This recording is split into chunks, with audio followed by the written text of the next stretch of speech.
तो दोस्तों आज हो गया 15 नवंबर 2020। बिहार समेत देश दुनिया की बड़ी और ताज़ा समाचार लेके आए सिर्फ आपके लिए। चलिए फटाफट खबर शुरू करते हैं। उससे पहले चैनल को अब तक सब्सक्राइब ना किया हो तो फटाफट चैनल को सब्सक्राइब कर दे, लाइक कर दे, शेयर कर दे ताकि इसी तरह की खबर आप हर रोज देख सकें।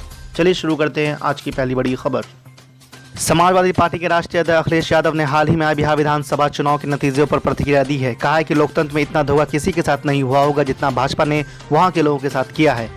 आपको बता दें कि अखिलेश यादव ने एनडीए पर बड़ा आरोप लगाते हुए कहा है कि महागठबंधन को बेईमानी से हराया गया है। साथ ही आपको बता दें कि उत्तर प्रदेश में हाल ही में संपन्न हुए विधानसभा उपचुनाव के 7 सीटों में से सपा को 1 सीट मल्हनी पर जीत मिली है। बाकी सीटों पर हार की वजह पूछी गई तो अखिलेश यादव बोले, जब चुनाव जिलों के डीएम, एसपी, सीओ और सिपाही लड़ेंगे तो कौन जीतेगा। कहा चुनाव भाजपा नहीं लड़ रही, उनकी सरकार के जितने भी अधिकारी हैं वे चुनाव लड़ रहे थे। दरअसल आपको बता दें कि अखिलेश यादव दिवाली मनाने के लिए सिफई पहुंचे। यहां सिविल लाइन आवास पर प्रेस कॉन्फ्रेंस के दौरान ये बातें कही थी। आज की दूसरी बड़ी खबर, प्रधानमंत्री नरेंद्र मोदी हर साल की तरह इस साल भी जवानों के बीच दिवाली का त्यौहार मनाया। साथ ही आपको बता दें कि पीएम मोदी ने चीन पाकिस्तान को दो टूक जवाब देते हुए कहा है कि आज भारत की रणनीति साफ है। आज भारत समझने और समझाने की नीति पर विश्वास करता है, लेकिन अगर हमें आजमाने की कोशिश होती है तो जवाब भी उतना ही प्रचंड मिलता है। चीन पर निशाना साधते हुए पीएम मोदी ने कहा कि आज पूरा विश्व विस्तारवादी ताकतों से परेशान है। विस्तारवाद एक तरह से मानसिक रोगी है और 18वीं शताब्दी की सोच को दर्शाती है। इस सोच के खिलाफ भी भारत प्रखर आवाज बन रहा है। पीएम मोदी ने कहा कि आज दुनिया ये जान रही है, समझ रही है कि ये देश अपने हितों से किसी भी कीमत पर रत्ती भर भी समझौता करने वाला नहीं है। आज भारत आतंक के आकाओं को घर में घुसकर मारता है। भारत का ये रुतबा, ये कद सेना की शक्ति है और आपके पराक्रम के कारण ही है। प्रधानमंत्री नरेंद्र मोदी ने कहा कि हिमालय की बुलंदियां हो या रेगिस्तान का विस्तार हो, घने जंगल हो या फिर समुद्र की गहराई हो, हर चुनौतियों पर हमेशा आपकी वीरता भारी पड़ती है। आज की तीसरी बड़ी खबर, बिहार में एनडीए गठबंधन की जीत के बाद सरकार गठन को लेकर हलचल तेज है। रविवार 15 नवंबर को पटना में एनडीए विधानमंडल दल की बैठक होगी जिसमें मुख्यमंत्री और उप मुख्यमंत्री के नामों पर मोहर लगेगी। सूत्रों के मुताबिक इस बैठक में रक्षा मंत्री राजनाथ सिंह भी मौजूद रहेंगे।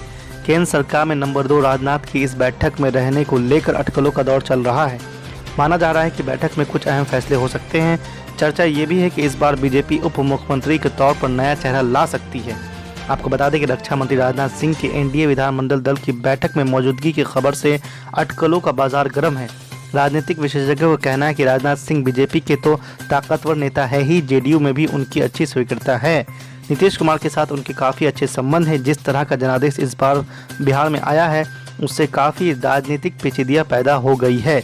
ऐसे में राजनाथ सिंह ही वो व्यक्ति है जो सबको साथ लेकर सभी फैसले सर्वसहमति से करा सकते हैं। राजनीतिक हलकों में ये भी चर्चा है कि बीजेपी इस बार सुशील मोदी की भूमिका में बदलाव करने जा रही है। सुशील मोदी को केंद्र में जिम्मेदारी दी जा सकती है।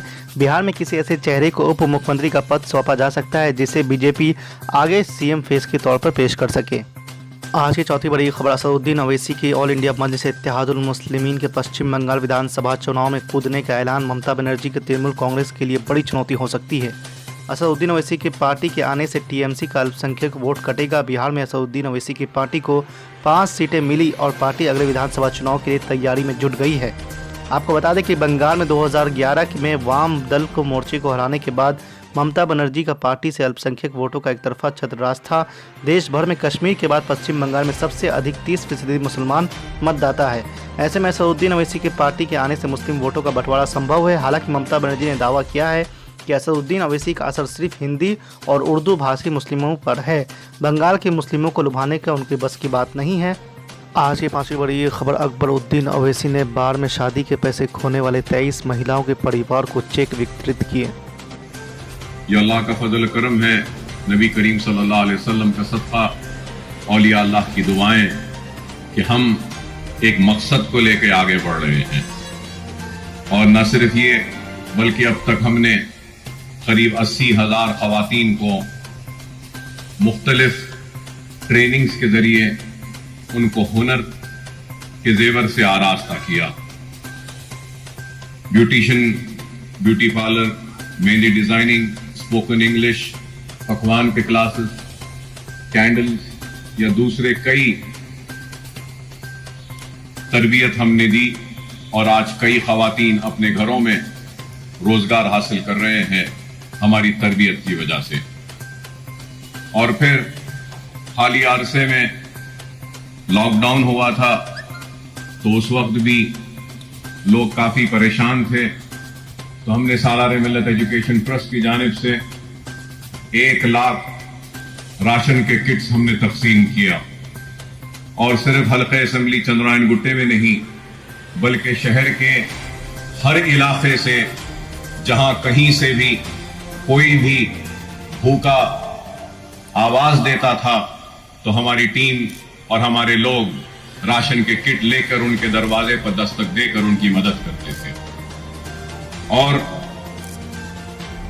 1 लाख पके हुए खाने भी हमने तकसीम किए।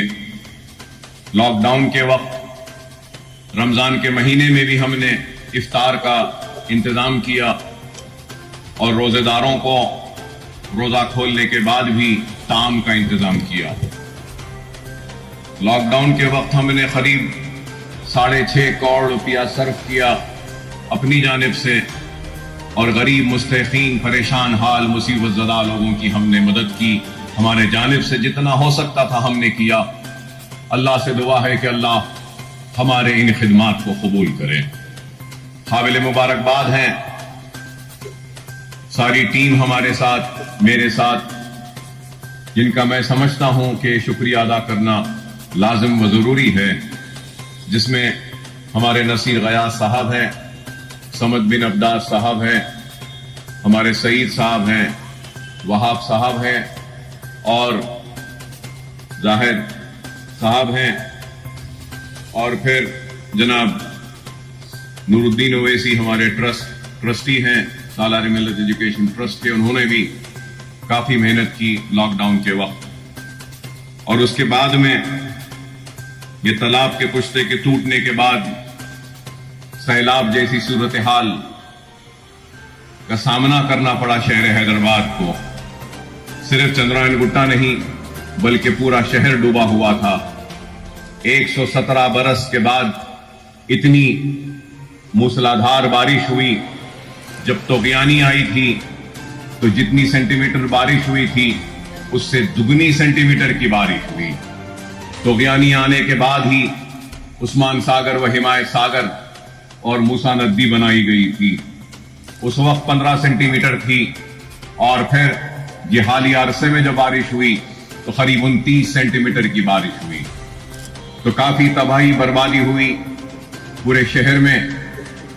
तो उस वक्त भी हमने मजलिस इत्तेहाद अल मुस्लिमीन लॉकडाउन से लेकर आज तक मैदान अमल में सरगर्म रही, मुतासरीन की इमदाद करती हुई, परेशान हाल लोगों की मदद करती हुई। और हमारी जानिब से जो भी मुमकिन हमने किया। और यह सारा काम सदर कुल मजलिस इत्तेहाद अल मुस्लिमीन बैरिस्टर असदुद्दीन ओवैसी साहब की रास निगरानी में हुआ, और उनकी सरपरस्ती में हमने ये गैर मामूली काम किया। और इस हकीकत से कोई इनकार नहीं कर सकता कि लॉकडाउन में हमने हर किसी की मदद की, बिला लिहाज मजहब मिल्लत हमने हर किसी की मदद की, हर परेशान हाल की हमने मदद की। और वो लोग जो हमारे रियासत या शहर से ताल्लुक नहीं रखते, हमने उनकी भी मदद की, चाहे वो बिहार के हो, उत्तर प्रदेश के हो, झारखंड के हो, कहीं के भी हो, हमने उनकी मदद की। जो भी हमारी जात से मुमकिन हमने किया।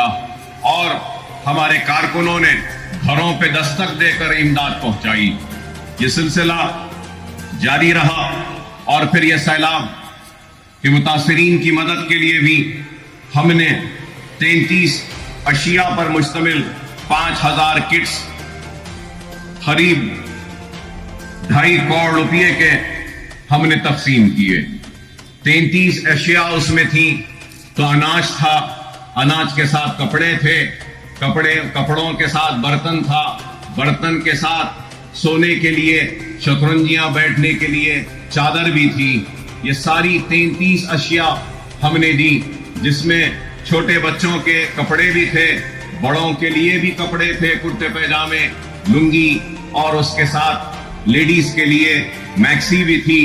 और फिर जेंट्स के लिए लेगिंग्स थे, टी शर्ट्स थे, ट्रैक सूट्स थे, लेडीज के लिए लेगिंग्स थी, कुर्तियां थी, भगोने थे, प्लेट्स थे, रिकाबियां थी, चमचे थे। और फिर गिलास भी था, उसके साथ चावल भी था, आटा भी था, और फिर हमने तेल, नमक, मिर्ची, हल्दी, ये सारी चीजें हमारी जानिब से जो कुछ हो सकती थी हमने की।